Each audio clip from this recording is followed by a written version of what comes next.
Atvykome į Kauno rajone esančią sodų bendriją ir jeigu klaustumėte manęs, koks yra mano mėgstamiausias projektas, nedvejodamas atsakyčiau, kad būtent šis, kurį netrukus pamatysite.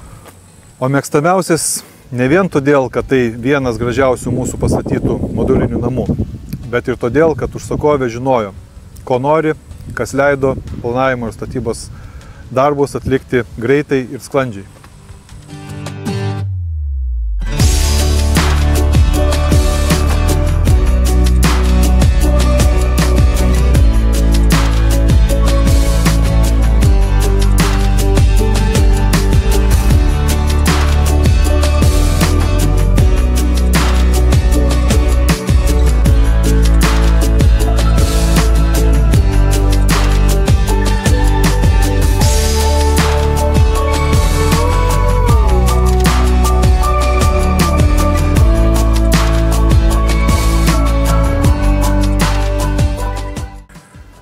Šis namas yra premium klasės, šiltas, jaukus, užsakovė su šeima jame gyvena jau 3 metai.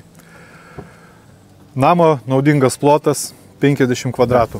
Kaip matome, namo apdaila medinė, dažytos dailylentės, stogo danga bituminė, be abejo 2 sluoksniai. Iš vidaus vaizdą galime matyti pro erdvius langus. Be abejo, 3 stiklų paketas, kaip ir priklauso premium klasės namams. Aplinka jau pilnai sutvarkyta ir mes nieko nelaukdami keliaujame į vidų.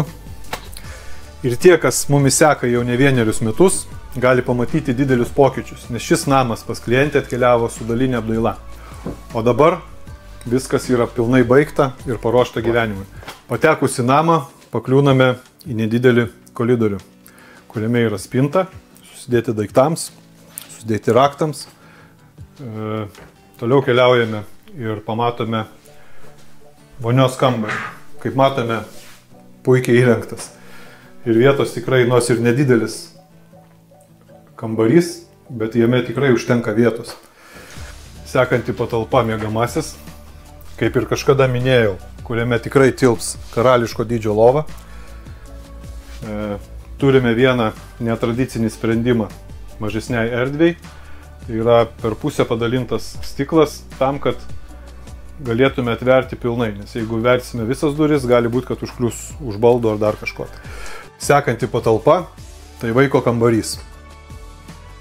Panašaus dydžio kaip ir miegamasis, vaikui tikrai sočiai vietos. Šio kambario plotas beveik 9 kvadratiniai metrai, jauki ir labai erdvė mažajam gyventojui. Sienos, kaip ir visame name, dengtos gipskartonio plokšte ir nudažytos šviesia spalva, kuris suteikia lengvumą. Čia tikrai daug vietos vaiko veiklai, žaidimams ir mokymuisi. Lubos parinktos balintos, smulkaus rašto dailylentės, todėl kambarys atrodo dar šviesesnis ir jaukesnis. Keliaujam toliau.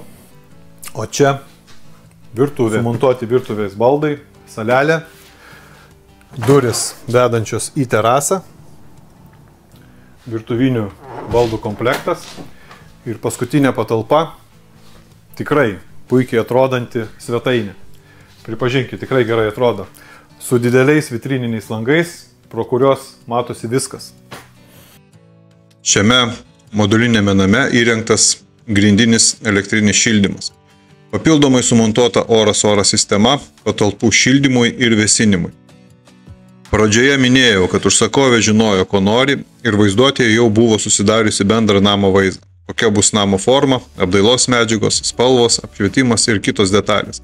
Kaip matome, jai pavyko puikiai. Na, o pabaigai priminsiu vieną dažniausių užsakovų klausimų. Kiek trunka namo statyba? Kaip ir dauguma statančių, atsakysiu panašiai. Nuo 2 iki 4 mėnesių, kalbant apie pilną įrengimą. Bet reikėtų pridurti, kad planavimo etapas taip pat kainuoja laiką, o kai kuriais atvejais tai užtrunka ilgiau nei namo statyba. Todėl jeigu ketinate statyti modulinį namą, apsvarstykite, koks jis bus, jau prieš kreipdamiesi į statytojus. Taip palengvinsite darbą ne tik mums, bet ir sutaupysite nemažai savo brangaus laiko bei pinigų.